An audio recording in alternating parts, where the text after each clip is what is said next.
Welcome to Growing Chatham, North Carolina Cooperative Extension, Chatham County Center's September 2022 podcast. I'm Tiffany Hancock. To access the stories, the links, and videos that are mentioned in today's podcast, just visit go.ncsu.edu/Growing Chatham 922. So let's get started. The Chatham County Center will be closed on Monday, September 5th, 2022 for Labor Day. We will reopen on Tuesday, September the 6th at 8 a.m. Families throughout the Triangle area have made it their family tradition by visiting the Jordan Lake Christmas Tree Farm, where they can choose and cut their Christmas tree. But did you know that you can visit the Jordan Lake Christmas Tree Farm in the spring and summer to pick flowers? I recently visited the Jordan Lake Christmas Tree Farm and met with owner Diana May, and she's going to tell us more about what to expect when you visit the Jordan Lake Christmas Tree Farm in the spring and summer. Welcome to the Country Fresh Flower Farm. It sits here on the Jordan Lake Christmas Tree Farm, and we're in northeast Chatham County. And we started our Christmas tree farm about 28 years ago. We took it over from another family that lived here, and then decided about 3 years ago to start our flower farm. So we do run a you-pick flower farm, and this year we've added several more flowers. So we have about 11 varieties of flowers to choose from. And again, it is you-pick, so we allow people to come out, cut their own, as well as we can cut for you and have it ready for pickup. We really just have it as a family farm at this point, and it's a small garden, but really produces a lot of flowers. When we started the flowers, we really were trying to think of other things to do on the farm. We've had the Christmas trees, but we really wanted to open the farm because we have so many people come out and have such fun at Christmas time. We thought it would be great to open the farm to the public to get a sense of just being outdoors and having a good time. So we are trying to do a lot of agritourism business here at the farm. So the flowers were one thing. We also have a Christmas shop and then also do a shop in the summertime. So the shop is a smaller scale in the summertime, but we try very hard to have local artisans and producers sell in our shop, as well as do U.S. made products in the shop.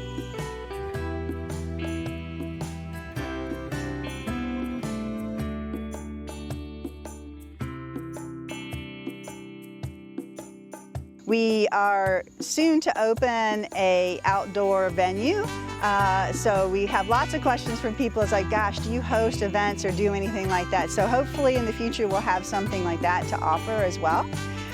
With the flowers, we do private events, and all of that information is set up on our website at jordanlakechristmas.com.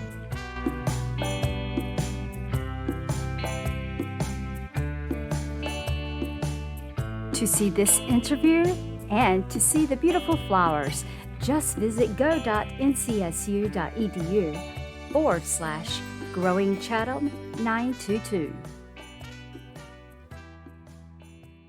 You can find the Jordan Lake Christmas Tree Farm on the Visit North Carolina Farms app. Download the app today through Google Play or the App Store. Visit NC Farms, the app that connects the people to the farmers. You may also access their website. Visit ncfarmstoday.com for more details.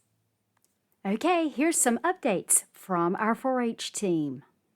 We are having an exciting 4-H event coming up September 10th that we would like to share with you. The 2022 4-H Farm Credit Showmanship Circuit will take place at the Chatham County Agriculture and Conference Center in Pittsburgh. This event will be held at the arena, which is located on the west side of the property. If you're not familiar with the 4-H Showmanship Circuit, you may be asking yourself, what is this? 4-H is all about teaching life skills, and that's one thing that youth will demonstrate at this event. Showmanship is about teamwork, which is an important skill to have. The youth and the animal learn to work together as a team and demonstrate how well they work together. The youth have to know how to take care of the animals and even learn the body parts of the animal. During the showmanship circuit, the judge will ask the youth individually about their animal and may quiz them on the different body parts of the animal. Youth gain confidence and knowledge while they prepare and participate in these events. Because of these 4-H programs, many 4-H youth grow up and have careers. working with animals such as veterinarians, vet techs, or working in the agricultural field with animals. This is a fun family event that is free and open to the public. Tacos Pariso food truck will be available during this event, so come hungry. The heifer and steer shows start at 9:30 a.m. and the lamb show starts at 1:30 p.m. We hope to see you at the 2022 4-H Farm Credit Showmanship Circuit on September 10th at the Chatham County Agriculture and Conference Center in Pittsburgh. Many thanks to our silver level sponsors, Chatham County's Farm Bureau, Quality Equipment, and Pittsburgh Feed. See you at the Livestock Show. The State Fair entry deadline is fast approaching. The North Carolina State Fair will be here before you know it, coming up October 13th through the 23rd. So don't forget that most exhibit entries for 4-H crafts, entomology, photography, and etc. have a deadline date of September 15th, and pre-registration is required. You can view the premium book online by clicking on the link in the Growing Chatham newsletter. Exhibits will be accepted in the Fairgrounds Education Building on Saturday, October 8th and Sunday, October 9th from 8 a.m. until 6 p.m. and Monday, October 10th from 8 a.m. until 12 p.m. If you have any questions, please contact the North Carolina State Fair Entry Department at 919-839-4513. Here are the 2022 Southern Regional Horse Show results. The Chatham County Horseketeers were well represented at Southern Regionals in Perry, Georgia, where the culmination of many weeks of studying and hard work and lots of fun paid off in a tremendous way. The North Carolina Horse Bowl teams placed first and second. The North Carolina Hippology teams placed first and second, and the North Carolina Horse Judging teams placed first and second as well. We send a hearty congratulations to Sarah Richardson, Kaya Worth, and Samantha Durham for a tremendous job well done. Also, Victoria Smith competed in a team presentation with Union County's 4-H'er Olivia Hill on the science behind the seat, and they placed first. Congratulations, Victoria and Olivia. Additionally, Chatham County Horseketeer 4-H Club member Kaya Worth showed at the event and placed 5th in pole bending and 9th in stake race. Congratulations, Kyra. You can click on the link in the Growing Chatham newsletter to access this article. Chatham County 4-H and Youth Voice 2022. Dion Bailey served as the 2022 Chatham delegate to attend Youth Voice at the annual North Carolina Association of County Commissioners Conference. Dion wrote an article that's in the Growing Chatham newsletter and explains what he learned from this conference. Dion said he learned a lot of things from Youth Voices, multiple life lessons, and countless tips from county commissioners from all over North Carolina. But there were two main things that kept repeating. Number one, the importance of reading people's emotions and gauging what true color they are, and the importance of all forms of leadership, from county commissioners to heads of state. To read Dion's article, just visit go.ncsu.edu/Growing Chatham 922. Summer Camp Fun at Betsy Jeff Penn 4-H Educational Center. From ziplining to dancing to painting to swimming to eating together, memories were made this past summer at Betsy Jeff Penn Educational Center in Reidsville, North Carolina. 14 Chatham County campers attended with 62 other youth from surrounding counties for a fun-filled summer camp experience at Betsy Jeff Penn. Betsy Jeff Penn Overnight Camp offers programs for campers ages 8 to 14 with leader in training programs for older campers ages 15 to 17. Information for 4-H Residential Summer Camp for summer 2023 will be published in March 2023, so check back with us in March for more camp details. To access the 4-H links or articles, just visit go.ncsu.edu/Growing Chatham 922.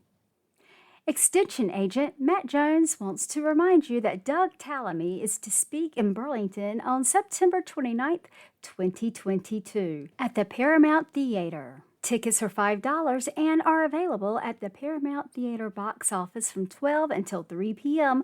Monday through Saturday. For more information, contact North Carolina Cooperative Extension Alamance County Center at 336-570-6740. This community event is presented by Extension Master Gardener Volunteers of Alamance County. Growing Fall Vegetables in Containers webinar coming soon.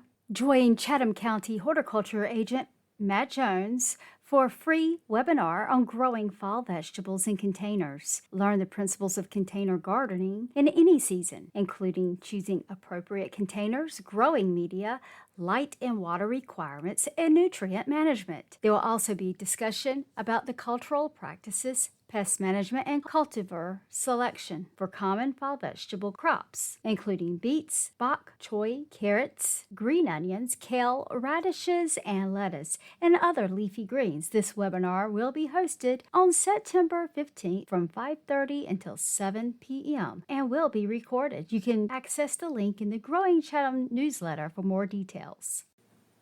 Home Worm Composting, a two-part webinar and workshop. Join Matt Jones and Shannon Culpepper for a two-part webinar and workshop on home worm composting. Worm composting is an easy way to convert food waste into a valuable soil amendment. The live webinar, which will also be recorded, will occur on October 13th from 5:30 until 7 p.m. Participants can also participate in the hands-on workshop on October 20th from 5:30 until 7 p.m., where you will learn how to build and take home a worm bin. The workshop cost is $25. For more information, you can click on the link in the Growing Chatham newsletter. To access the links and the articles that Matt shared with us this month, just visit go.ncsu.edu/growingchatham922.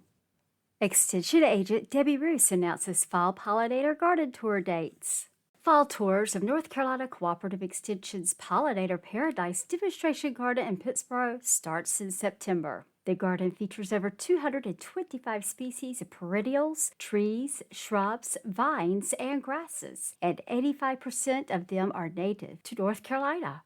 This is a great opportunity to visit the popular gathering spot for honeybees, native bees, butterflies, hummingbirds, and beneficial insects, in addition to their human admirers. The tours are led by Chatham County Agriculture Agent Debbie Roos. There is no charge for the tour, but registration is required. To limit the group size, you can click on the link in the Growing Chatham newsletter to register. Registration is now open for the Sustainable Agriculture Conference. Since 1986, Carolina Farm Stewardship Association's annual conference has drawn folks from across the food system, farmers, foodies, researchers, educators, and activists for a celebration of innovation in local sustainable agriculture. This year's conference will be November 5th through the 6th in Durham and will feature over 80 workshop sessions on farm intensives, a trade show, local food, and networking opportunities, and much more. Just click on the link in the Growing Chatham newsletter for more details.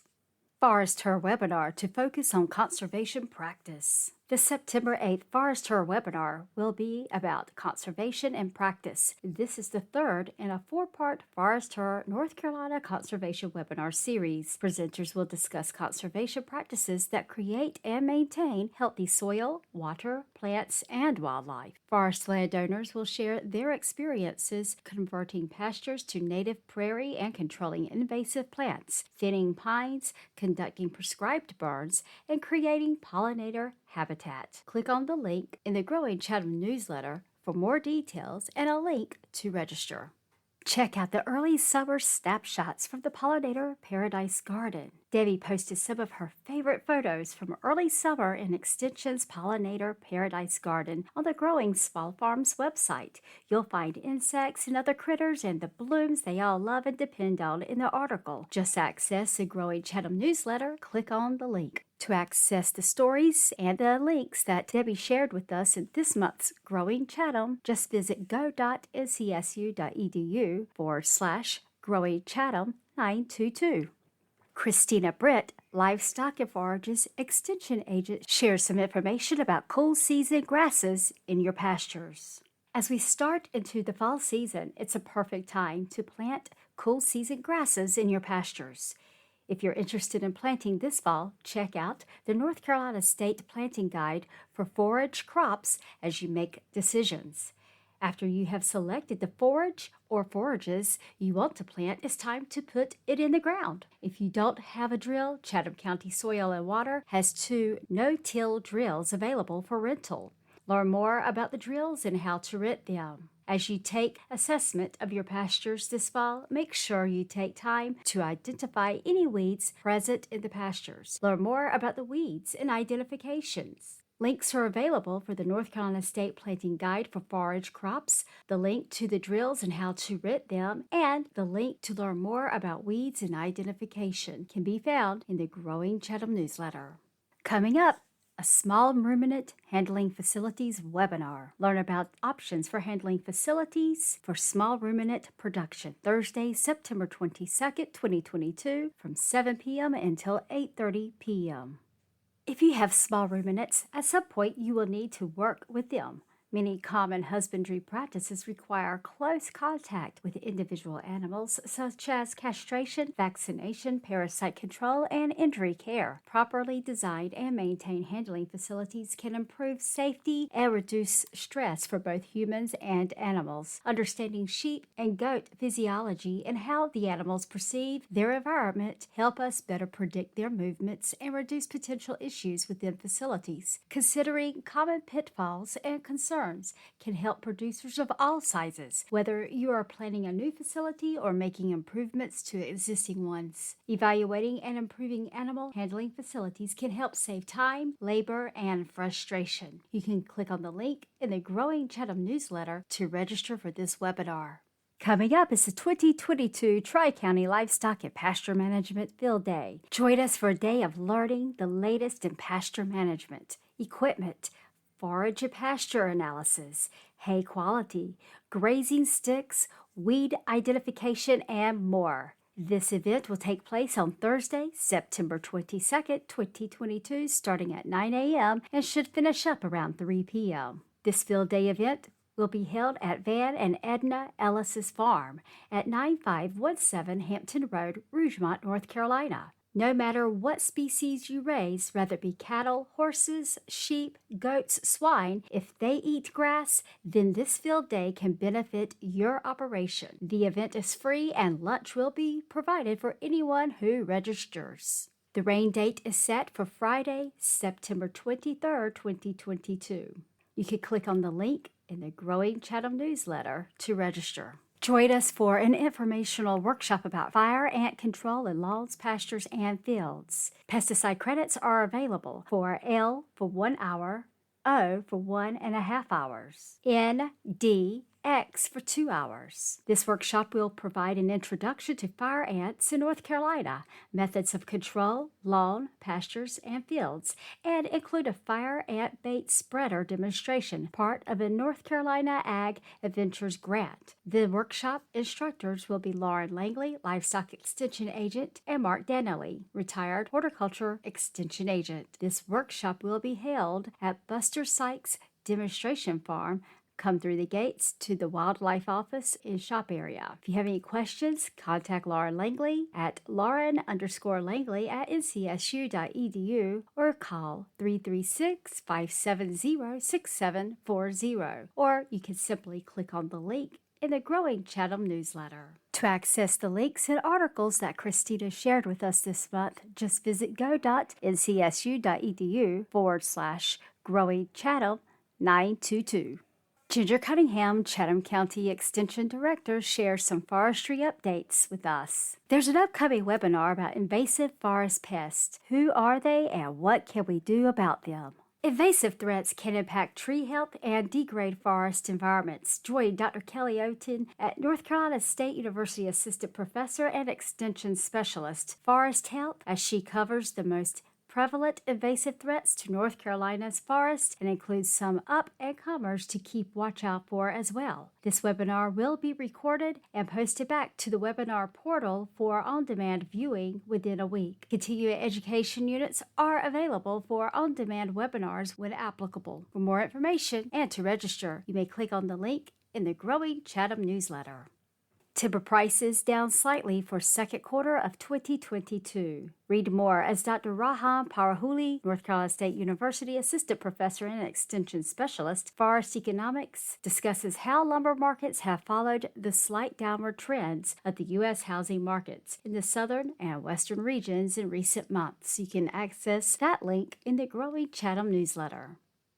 North Carolina State Extension Forestry has recently published forestry data for each of North Carolina's 100 counties for 2020. Each county fact sheet provides information on ownership, timber inventory, timber growth versus harvest volumes, economic contributions of the forest sector, and a map indicating mills in the county. In addition to the 2020 series, you will find data on a biennial basis back to 2012. Fact sheets for each county are available online. You can find forestry impacts specifically for Chatham County by clicking on the link in the growing Chatham newsletter. With an estimated 263,062 acres of privately owned timberland within the county, the forest sector had a total economic contribution of approximately $297 million in industry output to the Chatham County's economy. Additionally, the forest sector is in this county supported 1,247 total jobs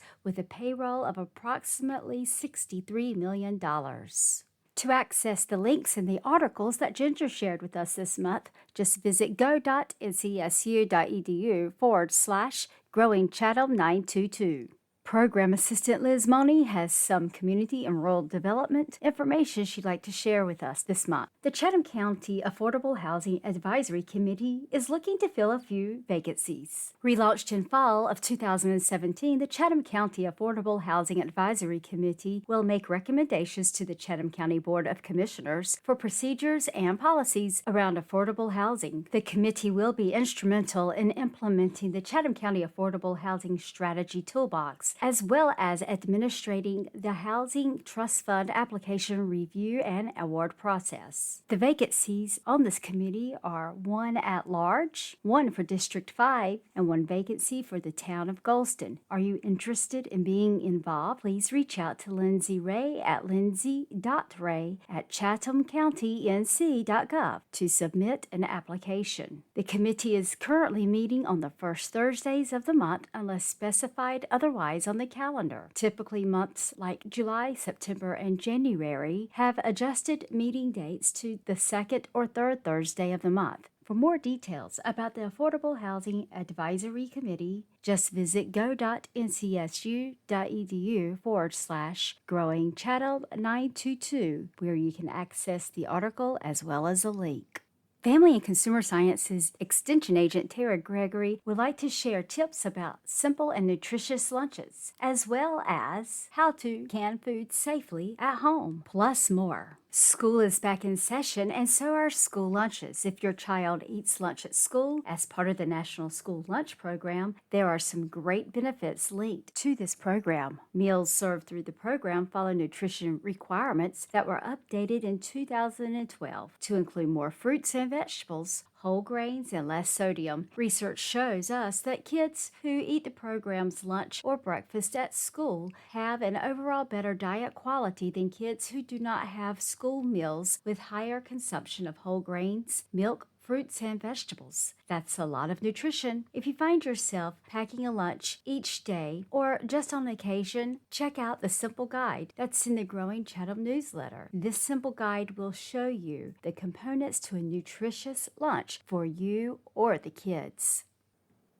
Have you ever tried to can foods at home and it just did not work out well? Well, Tara has shared some information about reprocessing home canned foods. Proper processing protects against microbes that cause spoilage and foodborne illness. Acid or acidified foods, like most fruit or pickles, may be safely boiling water canned. The combination of heat and acidity, which is lower pH, control for microbes and enable shelf stability. Low-acid foods like vegetables, meat, fish, and poultry must be pressured canned. Here, the combination of heat and anaerobic which means without oxygen, the environment control for microbes, and enable safe shelf stability. When unsealed, processed, or sealed under processed canned foods are left at room temperature for too long, microbes associated with produce, meat, fish, and poultry can produce toxins that may not be destroyed by cooking. These toxins can cause foodborne illness. Reprocessing may be safely done if you follow these guidelines. Processed correctly, but lids have not sealed. This would include acid foods processed at the right time and boiling temperature, and low acid foods processed at the correct time and pressure. Now reprocess within 24 hours, repeating all the original instructions using new lids and clean jars. Another option is to freeze instead of reprocessing, or refrigerate and use within 7 days. Underprocessed and lids have or have not sealed. Now, underprocessing of foods could be due to incorrect pressure, which would be too low, or incorrect timing, which could be too short, and or incorrect temperature, not actively boiling for the entire processing time. Reprocess low-acid foods within 4 hours due to a chance of bacterial growth and or toxin formation. If more than 4 hours has passed, discard sealed or unsealed jars. Reprocess acid and acidified foods within 24 hours. Low-acid foods may be refrigerated within 4 hours and food eaten within 7 days. Break seals before storing due to the risk of toxin formation at temperatures higher than 38 degrees. You can find this information in the Growing Chatham newsletter. Do you have an Instant Pot? Are you unsure how to use it correctly? Well, check out the videos that Tara created. The Instant Pot Part 1 video, Tara explains how the Instant Pot works. Part 2, she demonstrates how to do a water test to make sure your Instant Pot is working correctly. You can access these videos plus the canning process information that Tara provides and the lunch tips by visiting go.ncsu.edu/growingchatham922. County Extension Administrative Assistant Brady King is helping you find ways to save on packing school lunches. As guardians and parents start to prepare for the new school year, the daunting thought of having to pack a school lunch and how to budget for that cost can be a little overwhelming. This could be a little less stressful by taking some time to plan ahead, which then could mean savings throughout the year. Making sure to involve your kids in the process will help teach them about healthy food options and help you to pack things they are more likely to eat, which means less food waste coming home in their lunchbox or ending up in the garbage in the school cafeteria. For more information, check out the article, Find Your Frugal, Save on School Lunches, by clicking on the link in the Growing Chatham newsletter by visiting go.ncsu.edu/growingchatham922. All right, we're going to take this Growing Chatham podcast back to 1970, where the disco music was popular and so were the 4-H leaders. From the Chatham Record 4-H Spotlight from August 1970, Mr. and Mrs. Horace Mann. This week, the 4-H Spotlight falls on the Dry Creek 4-H Club. Leaders of the club are Mr. and Mrs. Horace Mann of Route 3, Pittsburgh. Both are natives of Chatham County and graduates of Pittsburgh High School. They are members of the Hickory Mountain Methodist Church, where Mr. Mann is assistant superintendent of the Sunday school and Mrs. Mann is a Sunday school teacher and pianist for the church. Horace serves as president of the Chatham County Extension Advisory Board. Both are active in many areas of youth work in the 4-H program. They have served as leaders for 7 years. Assisting with the job as an assistant leader is Mrs. James Johnson of Route 3, Siler City. Members of the club are Glenn Braxton, who has been active in many areas of the 4-H club work and recently placed on the regional dairy judging team. This year, Glenn has been a delegate to Electric Congress and 4-H Club Congress. He is currently enrolled in Automotive Electric and Forestry.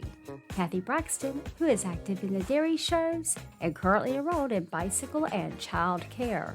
Robert Braxton, who has shown in several dairy shows and has received blue ribbons in the Dairy Calf Project and the Bicycle Safety Project.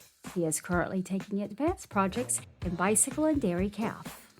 Donald Clark, who has attended Camp Millstone and is currently taking the Dairy Calf Project. Gerald Clark, who is currently enrolled in the Doll Care Project. Lou Holt, who has attended Camp Millstone and participated in the 1970 District Dairy Show and is currently enrolled in the Dairy Calf Project. Jimmy Johnson, who was state project winner this year in the forage crops and also placed on the state dairy judging team. Jimmy has been county winner in several project areas and a delegate to the Citizenship Short Course held in Washington, D.C. and to 4-H Club Congress held in Raleigh. Jimmy is currently enrolled in the Dairy Production, Dairy Herd, Horse, and Junior Leadership. Kay Johnson participated in the County 4-H Talent Contest, participated in several dairy shows, won the Showmanship Award in the 1970 District Dairy Show, and is currently enrolled in child care, writing 4-H news, home beautification, and science in 4-H. Lynn Mann, who is currently president of the 4-H County Council. Member of the Regional Dairy Judging Team, delegate to 4-H Club Congress, participant in 4-H demonstrations, and currently enrolled in Automotive Junior Leadership and Dairy Herd. Mitchell Mann, who is enrolled in Broad Sow and Tractor. Doug Searles, who was a Blue Ribbon winner in Tree Identification and is currently enrolled in Doll Care and Electric One. Randy Searles, who is also a Blue Ribbon winner in Tree Identification and currently enrolled in Doll Care and Electric One. And Charlene Bolden, who is the newest member of the club. This has been your 4-H Spotlight for Thursday, August 27, 1970. You can access this article and check out the pictures of some of the members of the Dry Creek 4-H Club. Well, that's it for September's Growing Chatham podcast. To access any of the stories, videos, or links that were mentioned in today's podcast, you can visit go.ncsu.edu/Growing Chatham 922. I'm Tiffany Hancock from North Carolina Cooperative Extension, Chatham County Center. Have a great September. I'm going to boogie on out of here. I'll be back in October with more Extension news to share with you.